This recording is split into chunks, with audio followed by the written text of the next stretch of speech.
a pleasure to be with you. I do have the privilege of serving as executive director of Ambleside Schools International. And that's quite a surprise to me. And in many ways, I have the privilege of serving my wife's dream. By training, I'm a counselor. My life's passion has been questions on the dynamics of the human heart. A good mentor once told me, he said, the most important person to reach with the gospel is yourself. So in that quest to understand the dynamics of the human heart, I was first trying to reach myself, but then by His grace, hopefully to be used to reach others. In 1996 and 97, I was working at the Christian Pastoral Counseling Center of Pasadena on the team there, and Jim Wilder and I were in a small group together, band of men who were all in inner healing, psychology, pastoral counseling, deliverance ministry, and the like. We'd meet a couple times a month to consider what Christ might be teaching us and how we might be used. So that was my ministry, a formation of the human heart, a pastoral counseling ministry, doing a lot of inner healing, and then I met my wife. We were 41 when we met for the first time. Both had been single for 41 years. And she was a Christian educator. For the first 10 years of her life, she taught at conventional, not of her life, first 10 years of her professional career. Actually, though, when she was 10, during the summer, she held school in the garage. Like, she threw up the garage door, all the neighborhood kids. She mimeographed worksheets. And she, after 10 years in traditional Christian schools, became very disillusioned and began a personal quest around the question of what would authentic Christian education look like? In other words, what would an education... Let me just step back. Every school has an implicit or an explicit philosophy of education. And every philosophy of education is grounded in two things: an understanding of the nature of the human person and an understanding of the nature of knowledge. And she had become convinced that our model, by and large, had the wrong understanding of the nature of human persons. That we, in most of our schools, Christian and non-Christian, public and private, treat children as products, not persons. Things to be used and manipulated and moved through a system. And her dream became to establish a school that would grow into a movement that would provide an alternative.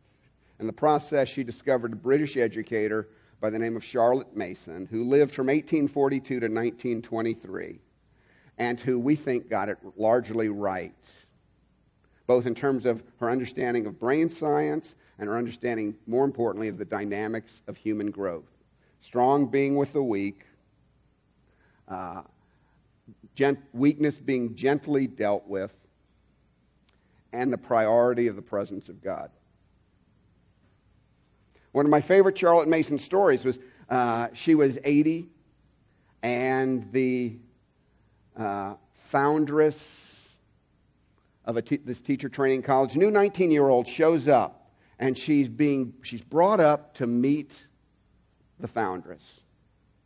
Now, this is in Ambleside, England, which is in the Lake District just south of Scotland, and I imagine Charlotte Mason pouring her a cup of tea and saying, I know she said this, "Well, dearie, why are you here?" And this young woman, she speaks right up and she says, "I'm here to learn how to teach." And Charlotte Mason looks at her and says, "No, you're here to learn how to live." Now, one of the questions that we have to face is, in a culture in which the vast majority of adults no longer know how to live, the emotional relational skills that we have been talking about are rapidly falling out of the culture. We know how to consume, and parents hope their children will produce enough to match the consumption. But how to live? We don't know. We don't know. And one of the beauties about schools is we have children for 35 hours a week. And if we can put them in an optimal learning environment with adults who know how to live, then perhaps we can pass on to the next generation those emotional relational skills necessary to live well.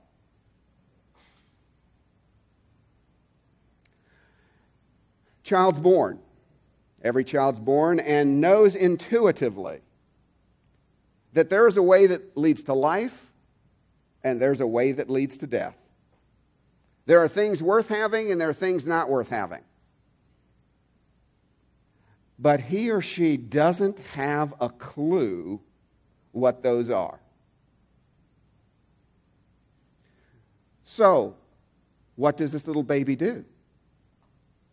First, looks to primary caregivers. Looks to those relationships that are most important for guidance in what to value and how to live. But there's a second element. You see, that child, particularly as he gets a little older, is going to look to his tribe.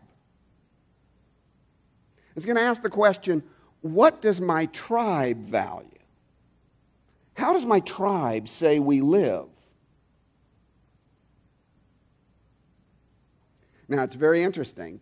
If Sheila is one of those wonderful teachers who, by the potency of her personal relationship with her students, brings new life to them. I mean, you can see the effect of what was who was the teacher? Miss Davis. Miss Davis on her life. And her life on Ashley's life. So you can see the power of an individual teacher. But notice, what she had to do was establish countercultural norms. When she initially asks her student to formulate those norms, they bring in material from the surrounding tribe. And she has to graciously and firmly challenge that material and establish a countercultural classroom within the midst of what's fundamentally a toxic environment. What if you could, from the ground up, establish an entire school in which the tribal norms were life-giving? I've heard several people say that, that the notion of the transformation zone was a little intimidating. That it was almost opposed to the comfort zone. That you've got the comfort zone here, and then you've got the transformation zone here, and you've got to bite down hard and move from the comfort zone to the transformation zone. That's probably how most of us feel in here. Suppose it wasn't that way. It doesn't have to be that way. Suppose from the time we were that big and we went to, and the community we were part of and the tribe we were a part of, what was normal was the transformation zone. That wasn't the exception. That wasn't the scary thing. That's just how we did life together. I think of a fourth grade student just transferred into one of our schools. And he, let's just say, our students, fourth grade students, you read them a text, they can tell back pretty much the text verbatim. By the time they're fourth or fifth grade, some of them, you read them a short story, it's almost verbatim. They'll tell you back the whole short story. But they've been doing this since they were 5, right? Creating attention density, learning how to give focused attention to a text, such that when they read it, they know it. So now you have a new student come in. And a word. Feels like some of us when we're trying to narrate. Get a sentence from him. So this goes on for weeks. But the amazing thing is that the whole class is supportive. And the teacher leans into weakness rather than moves away from it. That's one of our core values. Our teachers must lean into weakness, not to move away from it. Most school classrooms, you move away from weakness. So after about 2.5 months, one of the students reads a passage. This guy's called on to narrate. And he gives a beautiful narration. I don't know if he ate his Wheaties or slept at a Holiday Inn Express or whatever it was, but this was a career day. Beautiful narration. The whole class erupts in spontaneous applause. It's the only time during the whole year that happened. But they were with him. They saw him struggling. What would it be like to be in a community in which the transformation zone was normal, not the exception?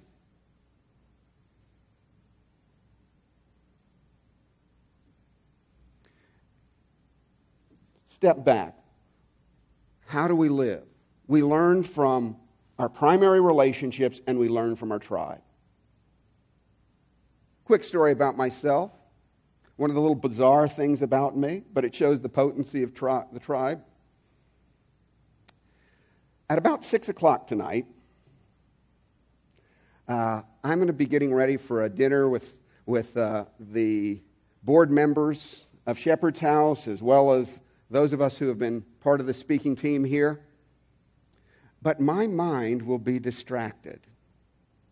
And my mind will be distracted in a very bizarre way. You see, there will be 60 young men from the age of 19 to 23 whom I have never met, whose life does not intersect my life in any way and will not likely intersect my life, who will be chasing a little piece of leather on a 120 by 40 yard field. And somehow I will feel emotionally vested in how well they're doing. Now, if you step back and you think about that, this is truly bizarre. My wife finds it particularly bizarre. How could this be? Well, my parents were high school sweethearts, married after their first year at LSU. That's Louisiana State University, or for those of us who know better, the Lord Super University. And I was born a year later. The first year of my life, I was carried to Tiger Stadium on Saturday evenings. And a guy by the name of Billy Cannon won the Heisman Trophy, and LSU won the national championship for the first time. My people were very happy. 18 years later, I'm a freshman at LSU, living in the dorm room immediately above what had been my father's freshman dorm room. Where was I every Saturday? Either with a group of friends watching it on television in the fall or at the stadium itself. And what happened? When LSU did well, my people got very excited.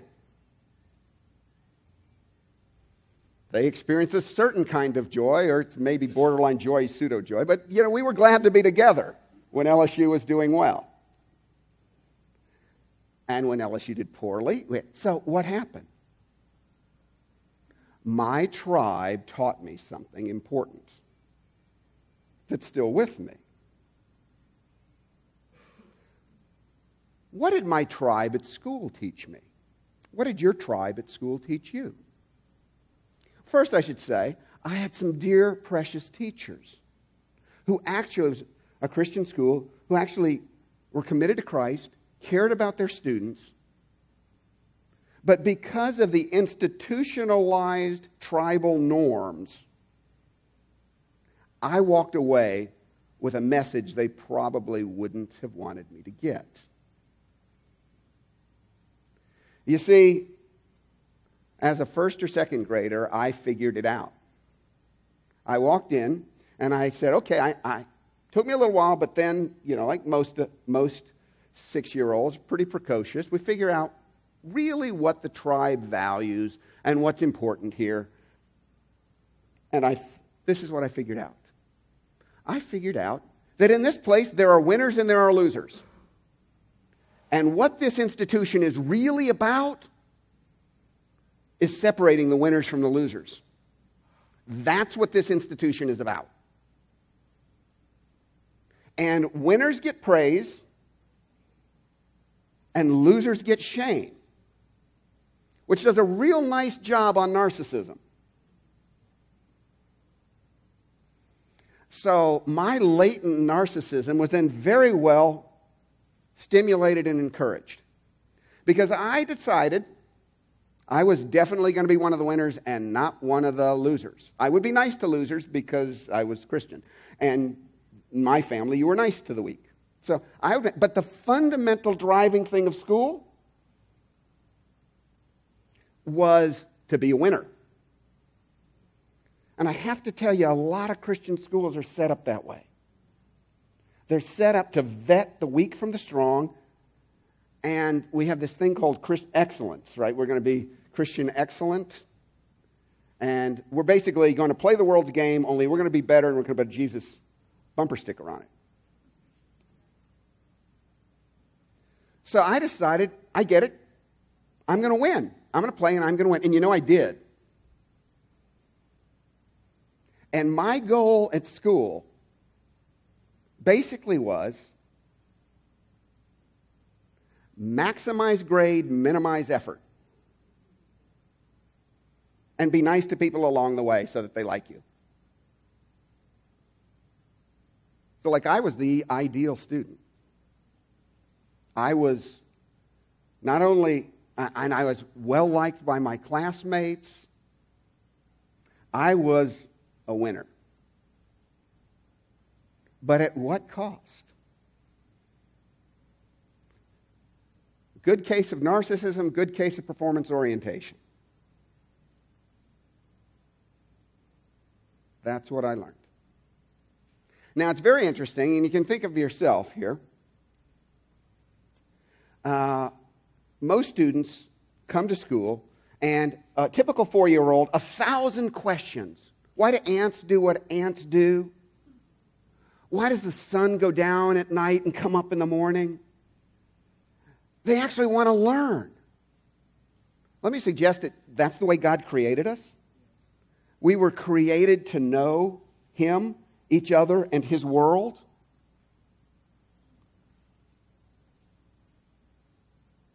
That in the beginning was the Word, and the Word was with God, and the Word was God, and all things came to be through Him, and apart from Him, nothing has come to be. And anytime we discover something of the good, the true, and the beautiful, we're seeing at least the shadow of the eternal Logos. And that's what we're made for. We're made to delight. We're made to delight. And I'll talk more about this next time. We're made to delight in history. We're made to delight in mathematics. We're made to delight. Did you know that math is God's language of creation? We're made to delight. And apart from a significant cognitive impairment, everyone here in this room could have learned calculus. And what if you didn't learn calculus, what happened was somebody somewhere along the line told you were a loser when it comes to math. Or it got hard and nobody came alongside and supported you in your weakness. That's why if you hate math, don't like math, say, I'm not a math person, one of those things happened. Somebody told you that you're not a math person and you believed it, or it got hard and nobody was there to support you in your weakness. If you don't like history, if you don't like literature, something's gone wrong. And generally what went wrong was school. So, 4-year-old comes, wants to know about everything. because that's the way his mind was created. And then he walks into the classroom and he says, "Ooh, I get this. This is about winning praise and avoiding shame, about being a winner, not a loser. I don't think I'm a winner. Maybe I'm a winner, but I don't want to work that hard because nobody's going to support me." And we quickly stratify, basically into 4 groups. We got those who say, "I get the game and I'm going to win." That was me. We get those who say, "Okay, I get the game and I could win, but I'd have to work hard and there's really no one else there that's going to give me the kind of support or the kind of joy in working hard that I would need to be energized. So I'll take my B's, C's, stay out of trouble, avoid shame, won't get the praise, but that's okay." Then we have those who say, "I can't get it. I'm a loser. And I'll just try to avoid the shame, but I'm a loser. So I'll take my C's and stay out of trouble and never raise my hand and hide in the corner, and hopefully the teacher will never call on me." And then we have those who say, "I get this game, and it has nothing to do with me. It has nothing to do with a rich relational life, and I'm not playing." And then we call them bad when they might actually be the most psychologically healthy in the bunch. But because they've just called crazy crazy.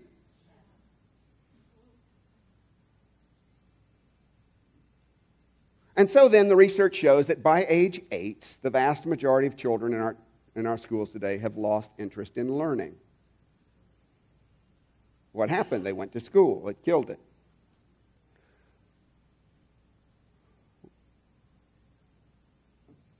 We'll talk a little bit more later about what a school might look like that actually fanned that kind of learning.